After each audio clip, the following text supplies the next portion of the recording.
La création du monde selon la mythologie grecque est un récit fascinant, empreint de mystère et de poésie, qui explore l'émergence de l'univers à partir du chaos primordial jusqu'à l'établissement des dieux de l'Olympe. Ce mythe complexe est principalement raconté dans les textes d'Hésiode, notamment dans sa célèbre œuvre La Théogonie, bien que d'autres variantes soient parfois mentionnées par des poètes et philosophes antiques. Dans la mythologie grecque, tout commence avec le chaos. Contrairement à l'idée moderne de chaos comme désordre, ici, chaos représente un vide primordial, une béance informe, un gouffre sans fond. C'est de ce vide, à la fois matrice et néant, que naissent les premiers êtres primordiaux, souvent personnifiés comme des forces naturelles. Gaïa, la Terre, une entité fertile et nourricière, source de toute vie. Elle représente le sol, la stabilité et la vie matérielle. Tartare, une région obscure et profonde située sous la terre, un abîme où régneront plus tard les châtiments des dieux. Eros, l'amour, une force primordiale, symbole de désir et de lien, qui permettra l'union et la procréation entre les êtres.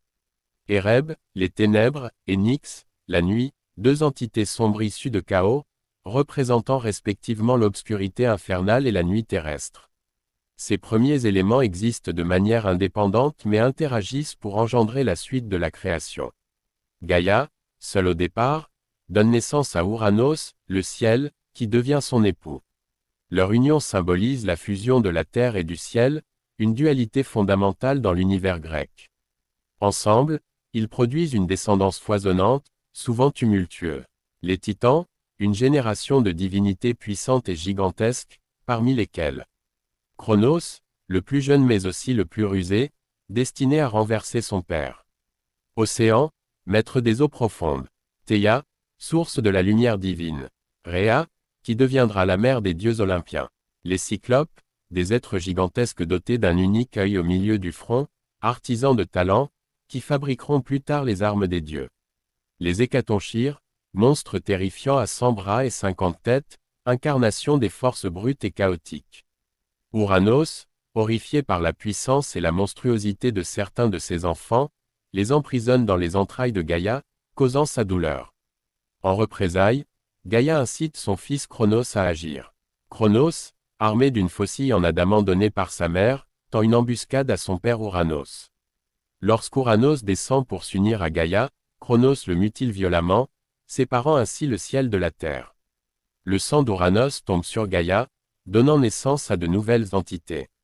Les Érini, furies, déesses de la vengeance. Les géants, créatures titanesques qui joueront un rôle dans une guerre future. Les Mélis, nymphes des frênes. Les parties génitales d'Ouranos, jetées dans la mer, forment une écume d'où émerge Aphrodite, la déesse de l'amour et de la beauté. Cronos devient alors le souverain de l'univers, mais il règne dans la peur. Une prophétie lui annonce qu'il sera à son tour détrôné par l'un de ses enfants. Sous le règne de Cronos, les Titans prospèrent. Cronos épouse sa sœur Rhea, et de leur union naissent les premiers dieux olympiens, Hestia, Déméter, Héra, Hadès, Poséidon et Zeus. Mais, pour échapper à la prophétie, Cronos avale chacun de ses enfants à leur naissance. Rhea, désespérée, décide de sauver son dernier-né, Zeus. Elle cache le bébé en crête et donne à Cronos une pierre emmaillotée qu'il avale sans se méfier. Zeus grandit en secret, nourri par la chèvre Amalthée et protégé par les nymphes. Devenu adulte, Zeus défie Cronos. Avec l'aide de Métis, une déesse rusée, il donne à son père un breuvage qu'il force à vomir ses frères et sœurs. Ces derniers, reconnaissants, se rallient à Zeus. Une guerre éclate entre les Olympiens, menée par Zeus, et les Titans, dirigés par Cronos. Cette bataille, appelée Titanomachie, dure 10 ans. Les Olympiens obtiennent finalement la victoire grâce aux Cyclopes, qui forgent des armes puissantes pour eux. Le tonnerre et les éclairs pour Zeus. Un trident pour Poséidon. Un casque d'invisibilité pour Hadès. Les Titans sont vaincus et emprisonnés dans le Tartare, sous la surveillance des Hécatonchires. Après la victoire, Zeus partage le monde avec ses frères. Poséidon reçoit la mer, Hadès le royaume des morts, et Zeus le ciel, tandis que la terre reste commune. Zeus s'installe sur le mont Olympe, devenant le roi des dieux. Mais la création n'est pas terminée.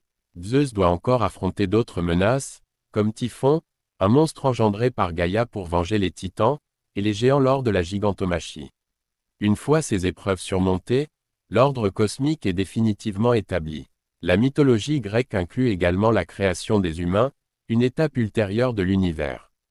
Prométhée, un titan rebelle, modèle les premiers hommes à partir d'argile et leur offre le feu, symbole de connaissance et de civilisation, contre la volonté de Zeus. Cette transgression entraîne des conséquences tragiques, comme le châtiment de Prométhée et l'envoi de Pandore, dont la curiosité libérera les maux sur le monde. Le mythe grec de la création illustre une vision dynamique et conflictuelle du monde, où les forces de la nature, de la violence et de l'ordre coexistent pour façonner l'univers. Chaque étape de la création, marquée par des luttes et des transformations, reflète une compréhension cyclique de la vie, où destruction et renaissance s'entrelacent.